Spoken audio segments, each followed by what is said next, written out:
Hey everyone, Kingdom Kid here with my honorable mentions of games for 2023. It was a crazy year for video games. It was so crazy, in fact, with all the games I did play, I could have possibly made the top 15 if I really wanted to. But I mean, the video that I already released, it was almost an hour 30 already, so I think it's good that I just stick with the top 10 for the thing. And yeah, there was a lot of great games, and so many games, unfortunately, some of them could not make my top 10. And that's what this video is about. This video is to talk about the games that didn't make my top 10 for one reason or another. It was either a game that I didn't play, so of course it wouldn't have made it, or it was another reason. If you need a refresher, games that could be on my list of top 10 games of whatever year it needs to be a game that I played and beaten that came out in this year. It cannot be a remake or a remaster of an old game. There are some exceptions to that of the rule. There's a couple of them in here. Maybe just one. I don't know. We'll see. So there's a couple. There are games with the exception of that rule. So we'll wait for that, and I'll explain that there. And of course, like I said, played and beat it, and had to come out this year. Not a remake or a remaster. And yeah, that's pretty much it. Nothing too much there. But of course, so if you want to watch my top 10 games of the year, I highly recommend watching that first before you watch this, so you don't get spoiled as to what could be on my top 10 there, because obviously I'm not going to mention the 10 games that are on that. So thanks for watching that, and thanks for watching this video. So let's get right into it. I'm going to talk first about the games that I didn't play. I honestly can't remember which way I always do it. I think I always talk about the games I did play first. But now I'm going to talk about the games I didn't play first. I think that helps out first. So, One Piece Odyssey. I didn't play that game. I did want to play it, but I wanted to get caught up in the anime first before. I know it's the whole you don't have to type thing, but I feel like I'd understand the game and story a little bit more if I did. So at some point I might pick it up, because I've heard it's a pretty decent game, so nothing wrong with that. Fire Emblem Engage. I'll be honest, after the first 3 months, I kind of forgot that game did come out. I don't know. I am somewhat interested in it still, so there's a possibility I might play it. Probably off-screen type thing. Probably won't make a series out of it. I know the DLC that came out of it was pretty decent, I think, or maybe there was something about the DLC that a lot of people didn't like. I can't remember, but yeah. Forspoken. I played the demo for that, and there was just something about it. It's not. It was definitely one of those games. I'm not going to pick it up right away. I might pick it up, and I still might pick it up here in the future. Because I think it deserves a chance. So, but there's just something about the demo I wasn't too keen about. But Liza P, same thing with that. There was something weird that felt off with the demo for Liza P, but I ended up loving that game. So, Hi-Fi Rush. The reason why I didn't play that game is because I don't have an Xbox. However, they are saying that this game could possibly be coming out to other things now, Switch and PlayStation, and PC, I believe. Unless it's already out on PC, I don't know about that. But I am... Actually, no, I think it's already out. It has to be on Steam already, so... I'm definitely be looking forward to that. If they do it, hell's yeah, I'll pick that up. Pizza Tower is another one, kind of like an indie game. Steam only. I don't have a Steam account, so, yeah. Hogwarts Legacy. I wasn't interested in it, if I'm being completely honest, even though I guess it was the highest selling game of 2023, I guess, with over 22 million units, which is crazy if that's true. I don't know. I don't know. I might pick that up. My brother-in-law liked it, and he said I should play it. Wild Hearts? I don't know. I wasn't really too interested in it. Atomic Hearts? I think it is a very Bioshock-y. I know my cousin played it, and he enjoyed it. So, again, maybe it's something I might play in the future. Wulong Fallen Dynasty. It's kind of like a Dark Souls-like game. I think there is a demo out for it. But I don't know. I might play that. Bayonetta Origins, Cereza and the Lost Demon. I just wasn't interested in it. It looked cute, and I don't know. I wasn't too interested in it. Plus, with all the, I know, granted, this is off. This is technically like a spin-off of the Bayonetta main series, but with the whole thing that happened with Bayonetta 3, the few months prior to that game coming out, yeah, it just wasn't for me. WWE 2K23. I don't even remember the last time I played a WWE game. They're all the same. Mega Man Battle Network Legacy Collection. If I did play that game, it's technically a remake or a remaster. of old games. So Final Fantasy Pixel Remaster, I do plan to pick those up. You know, Final Fantasy 1 through 6. It's in the name, remastered. If I did, yeah, everyone made the list. Advance War 1 through 2 Reboot Camp. Reboot is basically kind of like the name for a remake or remaster, so wouldn't have made the list even if I did play it. Dead Island 2, I don't know. I was somewhat interested in it, but I was like, I just fell off it. Redfall, Xbox exclusive, so which I don't have.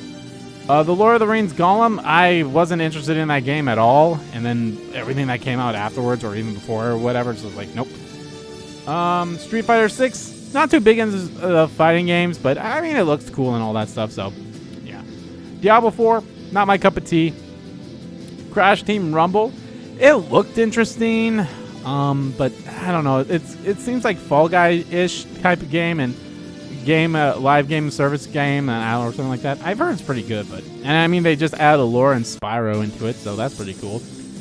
Ghost Trick Fan Detective, it's technically a remake or a remaster of the DS game, so I do plan to pick that game up at some point. Maybe it might be a Let's Play, so we'll see.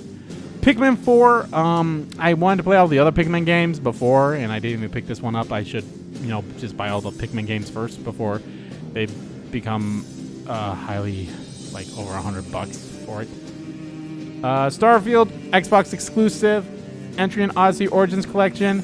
I was planning to pick that up, but I didn't at the end of the day. I still might pick it up. It is, again, it's a collection of the entry in Odyssey 1 through 3, so it's technically a remake, remaster. Baldur's Gate 3, definitely was interested in this. I don't know. I'm still interested in it. I know that I can do like a trial version of it on my PlayStation Plus account, how the member I am, so I can do like a 2-hour trial, 3-hour trial, however long it is, so I could play it out and just to see how I'd be with it. Bomb Rush Cyberpunk, which I hear is pretty much kind of like a Jet Set Radio-ish type of game, and it looks pretty interesting, so I think it's only available for the Switch at the time, Switch and PC, but I'm not sure. Immortals of Avium, which kind of looked like, kind of had Bioshock inspiration from it too. I don't know, I'll be honest, like, I was somewhat excited about that game, and then the game came out, or like getting close, and I was like, oh yeah, so, yeah. Just something about that, just whatever. Armored Core 6, Fires of Rubicon. I'm not too familiar with the Armored Core games. I know they're like, Dark Souls-like games, so Dark Souls-ish in a way, but yeah. Assassin's Creed Mirage. I'm probably never going to pick up an Assassin's Creed game on launch ever again. I'm probably just going to wait until they release the game and then release it with like all the DLC and such. So then I don't have to because that'll be the better deal than having the game and then you have to spend $30 for our season pass and then another $30 for the expansion. So, looking at you, Assassin's Creed Valhalla. Lords of the Fallen, which is kind of like it's technically like a reboot of the first Lords of the Fallen or something like that. So, this is basically more like a Demon Souls, like from what I've seen from the first Lords of the Fallen. I think this Lords of the Fallen is pretty much the same. Sonic Superstars, just wasn't into it. Alan Wake 2, I'm definitely interested in it. I do want to play the first game first before I think about playing Alan Wake 2. Kind of sucks that it's only digital only, which kind of had like another game that came out this year that's digital only, which I'm not a big fan of. WarioWare Move It, not really a big fan of those games anymore. I mean, I don't mind them, but it's like, It's more fun to play with people than by yourself. WrestleQuest. This is actually kind of an indie title that I've heard pretty good things about, and I might check it out at some point because it looks pretty cool. Mortal Kombat 1, same issue with Street Fighter, not that big into fighting type games. Payday 3, not my cup of tea. Fate Samurai Remnant. I'll be honest, I didn't even think about this game, but then I watched Nico B's Let's Play of it, and I was like, okay, that's a pretty interesting game.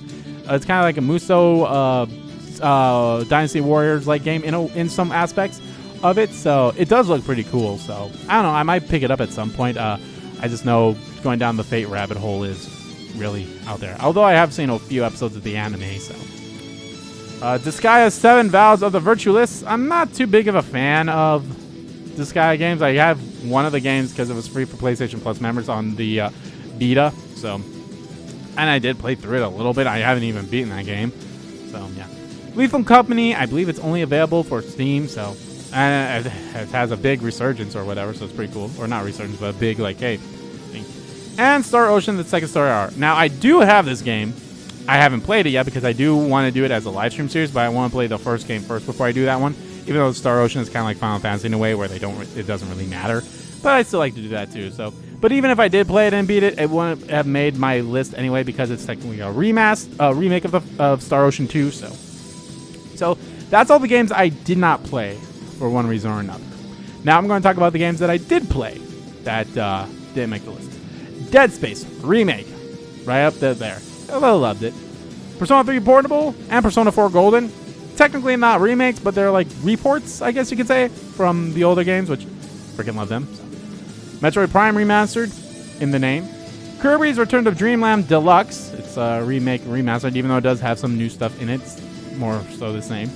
Resident Evil 4 Remake. Again, I freaking love I love Resident Evil 4 Remake. I think it's a step above the original 4 in my opinion. Just a little bit. You know, I know a lot of people love the original 4, so... But I think it's still a good game. Oh, I don't know why I have the Stone Ocean and Second Story R in there too. I don't know why I put it in both of them. I'll just put it in the. I'll leave it in the games I have played, even though I technically haven't played it. Super Mario RPG remake. Again, it's pretty much a remake with some added stuff too, but still a remake, so it didn't make it. SpongeBob SquarePants: The Cosmic Shake. I'll be honest, I did do a Let's Play of this game, but I kind of forgot that game did come out, which is technically like a sequel to Battle for Bikini Bottom. But yeah, I don't know. It was a fun game, but I've had issues with it. So the other games that came out were much better. AEW Fight Forever. I was actually very interested in this game, and then once I played it, I'm like, it's not a bad game, but I feel like there should have been a lot more into it. I know they added some stuff since then. I've only played it, I'll be honest, I put it in and played it, had one session of it, and I haven't played it since. I should probably get back into it because I think it's an easy plat, so I can easily platinum it. So again, it's not bad, but yeah. Detective Pikachu Returns. It's boy, oh boy. How do I want to describe this? It's not a bad game, but I feel like it's made for kids 1 and under.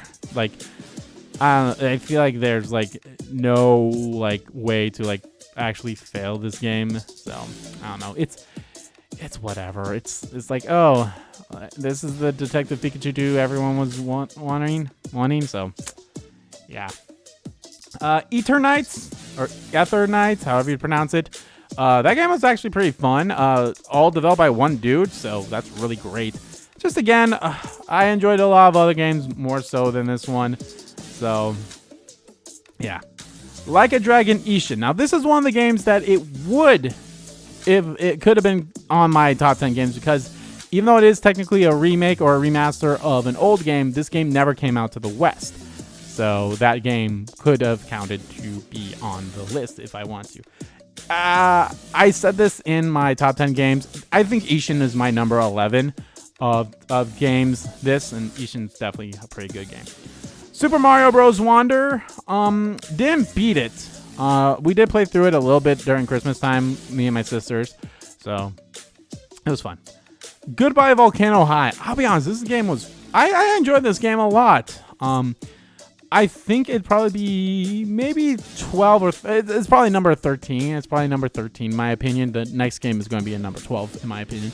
But Goodbye Volcano High, you definitely get your money's worth for it. There were issues, the trophies weren't popping for me. So I was like, that's why I thought the game was much longer than it was. I was like, I haven't gotten a single trophy pop in terms of story. So, but yeah, they all pop now, and gotta play through it a couple times so I can get the rest of the trophies and platinum that game.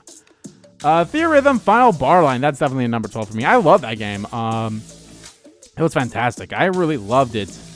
I had fun playing it. The music's great. I mean, it's all Final Fantasy music. It's wonderful. And it ranges from 1 through all the way to... they add some 16 songs. I do want to pick up all the season passes for that too, to have all the songs. There's some The World Ends With You. They have Live Alive, Saga, and do they have Kingdom Hearts songs in there? They might have a couple. I'm not sure.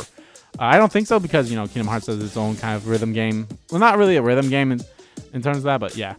Star Wars Jedi Survivor. I actually really did enjoy this game, more so than the Fallen Order It was really fun, you know. But I don't know. I'd say that's definitely probably a number 14. Probably a number 14 up there then. And then Ether Knights is probably 15 if I'm being honest. Out of all the games that could have made the list here. So Metal Gear Solid Master Collection Volume 1. I technically haven't played it yet. But I do have it. Because I'm debating, like, do I want to do this as live stream series or not? Or just play it as my own, which I'm kind of leaning more towards just playing it as my own. But yeah, it's a remake of all the other old MGS games. So Final Fantasy VII Ever Crisis. It's a mobile game. Technically, it's an ongoing thing, so I don't know if you'd ever count that. So yeah. Dragon Quest Monsters: The Dark Prince. I really love this game. I'm still playing it too, so I technically haven't beaten it yet. God, now that I think about, this one might be. Maybe this one's like a 12 technically, while Final Borderline would be 13. Such, I don't know. It's a really good game. I do love the Dragon Quest series, and I'll be honest, it makes me want to go back and play Dragon Quest 11. I cannot wait for Dragon Quest 12. Like, holy crap, that game! I need more information on that game, Square. Little Goody Two Shoes, a nice little indie game published by Square, so it was really fun. I enjoyed it. I think the one reason why, I mean, aside the fact that there, even the games that made my top 10 lists, there were a couple games in here that on this list I'm talking about right now that I enjoyed more than that. I think one of the issues is in order to like, you have to like really repeat. You have to play through the entire story like 3 times to see everything. And if you manage your saves properly, then you have to repeat a lot of stuff too. There's also some annoying puzzles and stuff like that too. So it's not a bad game by any stretch of the imagination. I enjoyed it. So it's just like the fact that I feel like it had a lot of that too. But hey, I mean, it was like only $20, so I can't really complain too much about that. And last but not least, Homebody, a nice little horror game from the Square Game Grumps guys. Really fun, really enjoyable too. I actually kind of like the setting and everything about it too. So it's a really good thing. So yeah, I have all this list here. The games that could have been on that list were SpongeBob, AEW. I'll be honest, Detective Pikachu was never going to make this list. And I'll be honest, neither was SpongeBob. So out of all the games, and neither was AEW. I'll be honest about that. Ether Knights, Like a Dragon, Ishin. I technically haven't beaten it, but I'm pretty sure Super Mario Bros. Wonder probably would have made the list. I mean, it's in the top 10 games. Same with Dragon Quest Monsters. Goodbye Volcano High definitely could have made that list. Theorhythm, Star Wars Jedi Survivor, Little Goody Two Shoes, and Homebody. So that's like 9 games. So I could have had a top 20 almost. I could have had a top 20 game of 2023 if I really wanted to. But no, I think I'm almost going to stick with 10. So yeah, guys, that's my games. Honorable mention games that didn't make the list of my top 10 games for one reason or another. Yeah, let me know which of these games made your top 10 games of the list. And if you, again, you might be saying, oh, why didn't you say this game or that game? There was a lot of games again, these are only games that I'm interested in and or played. And if there's any games that are like, oh, well, why didn't you mention this game or that game? Maybe I did in my top 10 games of 2023. So go listen to that if you guys are so inclined to, which I highly recommend. But yeah, 2024 looks to be very good. And I'm just looking at the first 3 months here, very RPG heavy, and I'm very interested in everything coming out. So I cannot wait. I'm very excited for it. Obviously, you have Infinite Wealth. Persona 3 Reload and Final Fantasy 7 Rebirth are not going to make my top 10 games because they're technically remakes and remasters. Although, I don't know, there might be an argument for Rebirth in a way. We'll see. I don't know. I really got to think about with Rebirth. I mean, I didn't put Remake in my top 10 games of 2020 when that came out. Because, it's literally in the name. But we'll see. I really got to think about it with Rebirth here. And Unicorn Overload.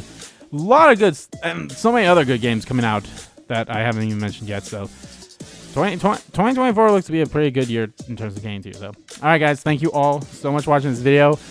Be on the lookout. A lot of these games that are coming out in 2024 could be Let's Plays. So, yeah. And yeah, I did do a Let's Play on a lot of these videos, like Dead Space. I did live stream series of both of the Persona 3 and 4 and Metroid Prime. Kirby was a Let's Play. Resident Evil was a Let's Play. Star Ocean will be a live stream series at some point once I figure out how or when. Mario RPG was a Let's Play. Cosmic Shake was a Let's Play. Detective Pikachu Returns was a Let's Play.